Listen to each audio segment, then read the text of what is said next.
Hey guys, what's up? Person of Disinterest here. Oh, microphone already fell. I guess that's a trademark of my channel.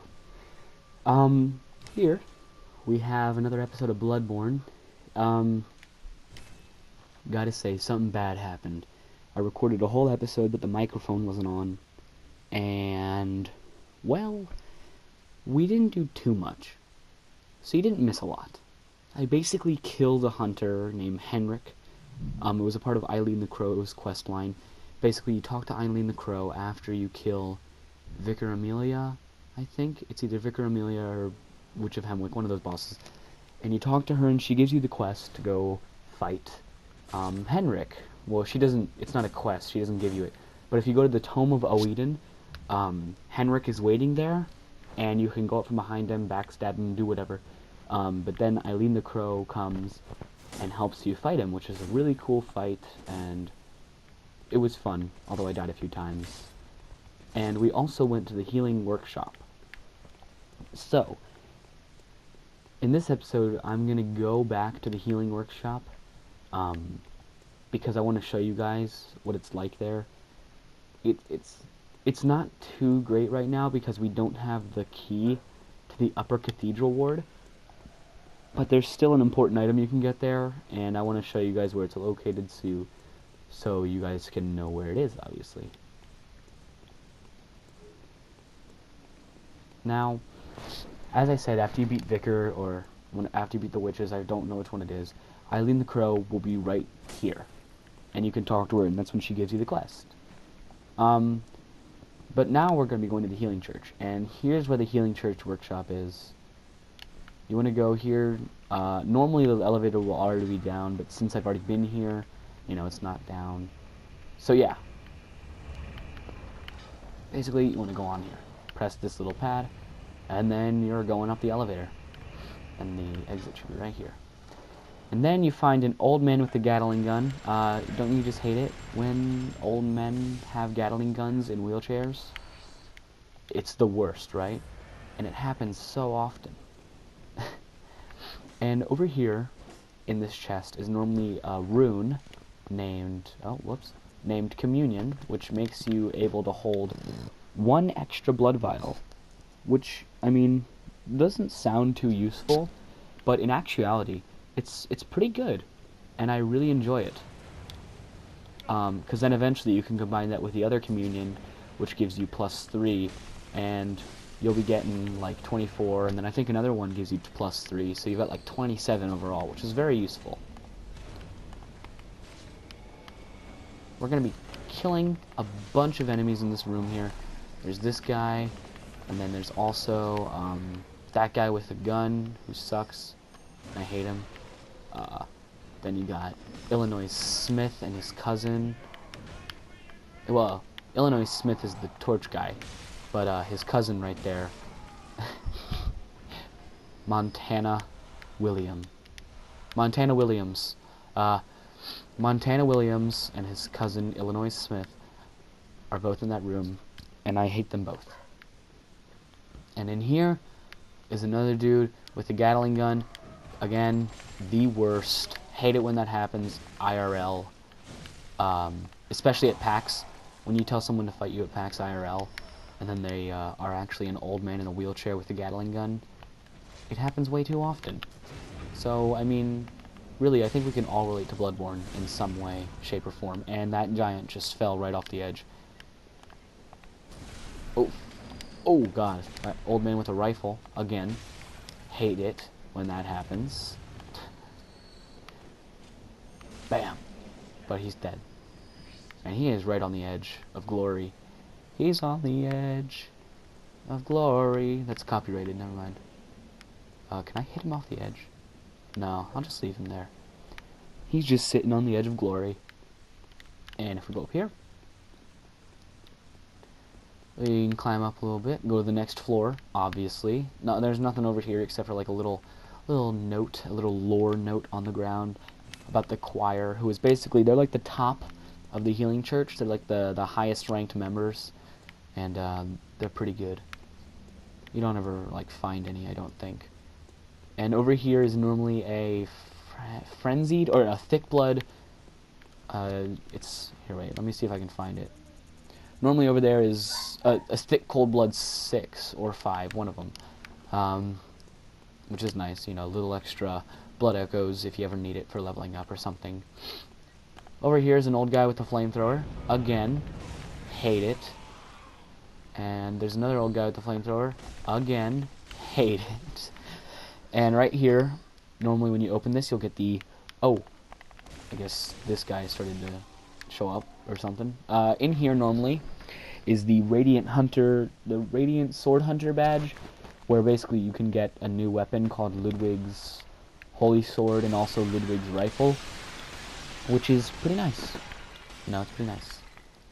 And this door we cannot open yet, it is locked. That is the Upper Cathedral Ward, which you get the key from in a place called Yargul, which we've been to before, but we've only been to a lower part of it.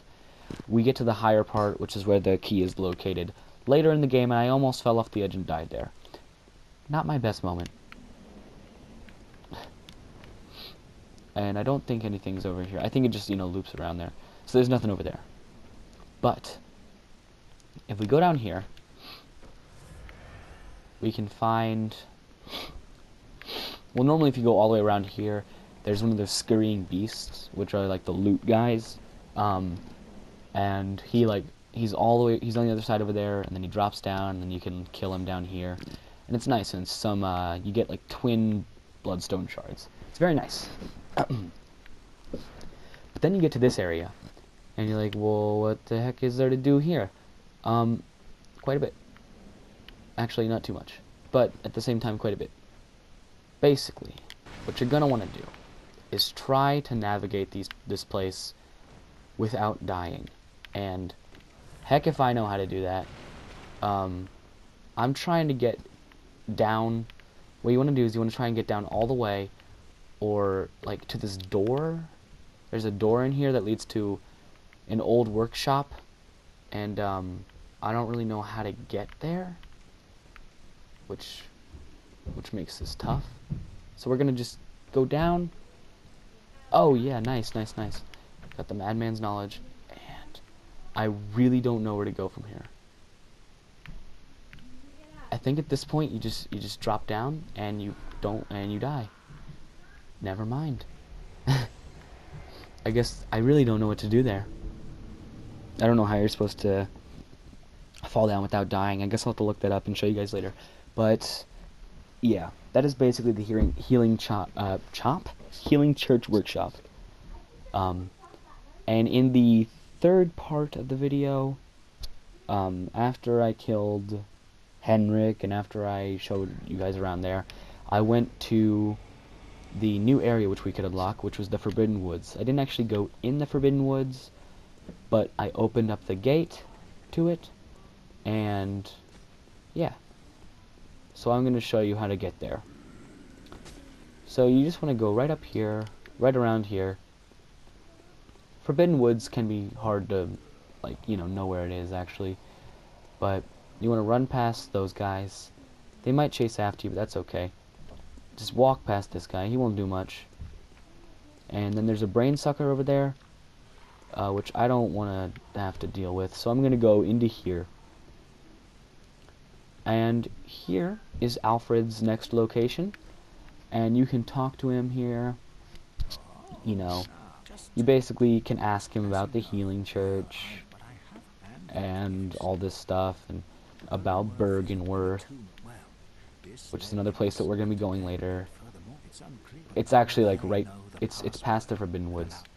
Then you can ask him about the Vile Bloods, which he wants to kill. He wants to kill all the Vile Bloods. So yeah, that's Alfred.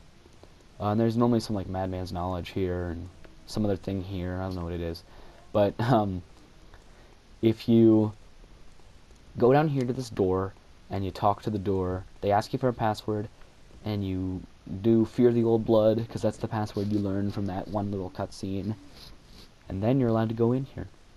And as you can see, the gatekeeper is dead. You talk to him. Find out he's already dead, and you get some madman's knowledge, which is nice. More insight, yay!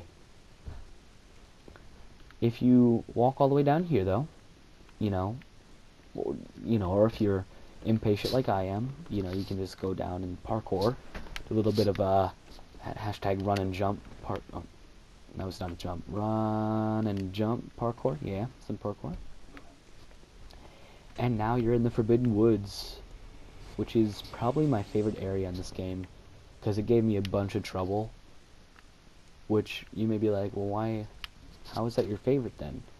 Because I love that. I love that this, that it gives you all that trouble that it does. If we want to get down there, basically, down to that lamp. But in order to do that, oh, there's a really loud bird.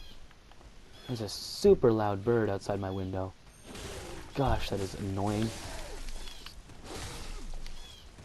Oh, that guy almost killed me. That's okay. We'll get blood vials from him. Or twin bloodstone shards, which is also nice. This guy, he throws oil at you. Which is bad, because if you get set on fire while oil's on you, you take so much damage. It's not fair. Well, I guess it is fair because it makes sense, but at the same time, it's not fair.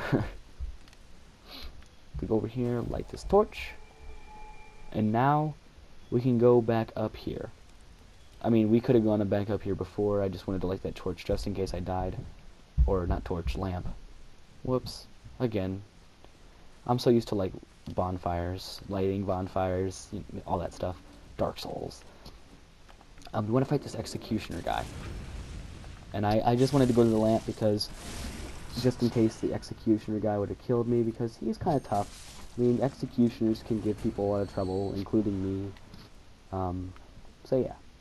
And past him, you get Madman's Knowledge, and the Depth Blood Gemstone. And the gemstones in this game are pretty useful.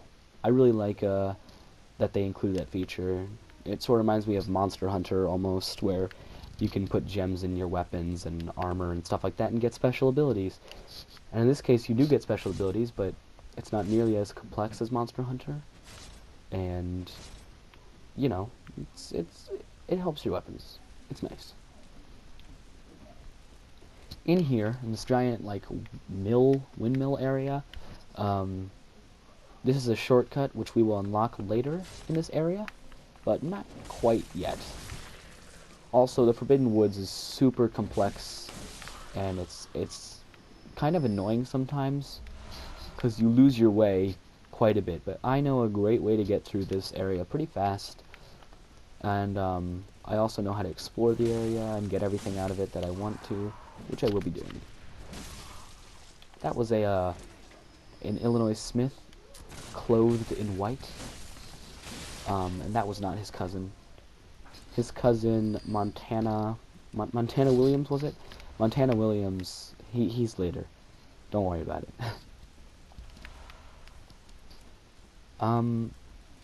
There's some pretty hard enemies in this area, especially later when you get to the, these giant snake people, who remind me of Nicole from Big Brother 18, for all of you out there who watch Big Brother, all 2 of you.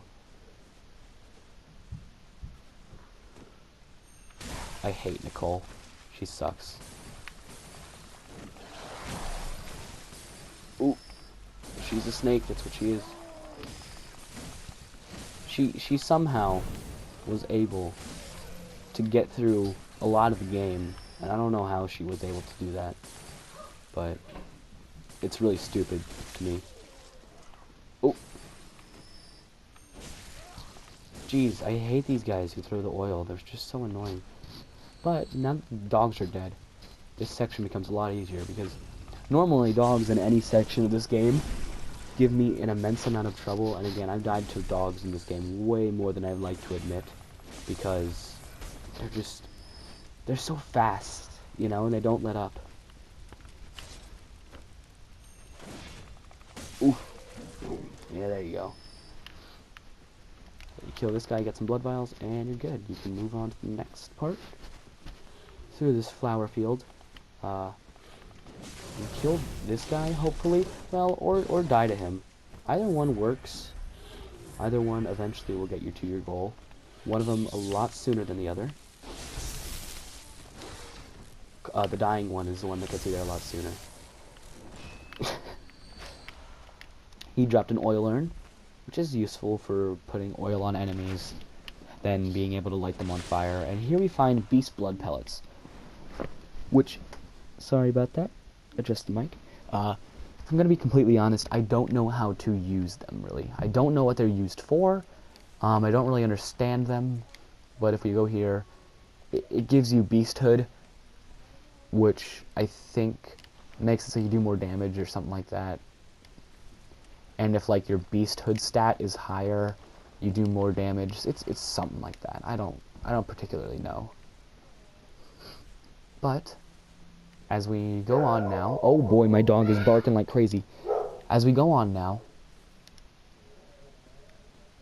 we start to find some other items, you know, here. And some dogs in cages. We're going to destroy them all, because if we don't, they all come out later. Or at least 2 of them do. And they suck.